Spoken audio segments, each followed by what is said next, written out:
തീരദേശങ്ങളിൽ പ്രചരണ തിരമാല തീർത്ത് തിരൂർ മണ്ഡലം സ്ഥാനാർത്ഥി കുറുക്കോളി മൊയ്തീന്റെ പര്യടനം. വികസനത്തിൽ വെട്ടം തെളിയിച്ച വെട്ടം പഞ്ചായത്തിലെ പര്യടനത്തിന് വൻ സ്വീകാര്യതയാണ് ലഭിച്ചത്. ബാവുത്തങ്ങാടിയിൽ നിന്നും ആരംഭിച്ച കുറുക്കോളിയുടെ പര്യടനം വെട്ടം, ആലിശ്ശേരി, പുളിഞ്ചോട്, യാഹു പീടിക, കോഴിപ്പീടിക, കുമാരൻ പീടിക, കുഞ്ഞാവാന്റെ പീടിക, KT store, Kelampadi, panchayat office, Adampadi, Kanoor പള്ളി, east Arikkanchira, Vidyanagar, Vakkad, Padiyam, Arppampally, Ashanpadi, Kothaparamba, Kashmir beach, Vakkad beach, Azhikkal, Puthangadi, Velapuram beach, Thevarkadappuram, Alinchuvadu, Paravanna, Murivazhikkal, Pachattiri, Tiptop എന്നിവിടങ്ങളിലെ സ്വീകരണശേഷം പരിയാപുരം അങ്ങാടിയിൽ സമാപിച്ചു. ഭിന്നശേഷി സഹോദരങ്ങളുടെ സംഘടനയായ DAPL കുറുക്കോളിക്ക് ഹൃദ്യമായ സ്വീകരണം നൽകി. പറവണ്ണ ബദാം ബീച്ചിൽ വെച്ചായിരുന്നു സ്വീകരണം. അസ്ന താഹിർ, ബഷീർ മമ്പുറം, ബഷീർ കൈനാടൻ, അലി, ജലീൽ, മുജീബ് തുടങ്ങിയവർ സംബന്ധിച്ചു. വിവിധ സ്വീകരണ കേന്ദ്രങ്ങളിൽ മണ്ഡലം UDF chairman advocate KA Padmakumar,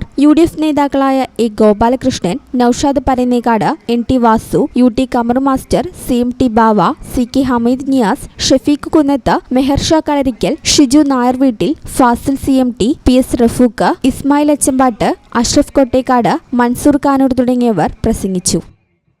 ഈ ചാനൽ ന്യൂസ് തിരൂർ.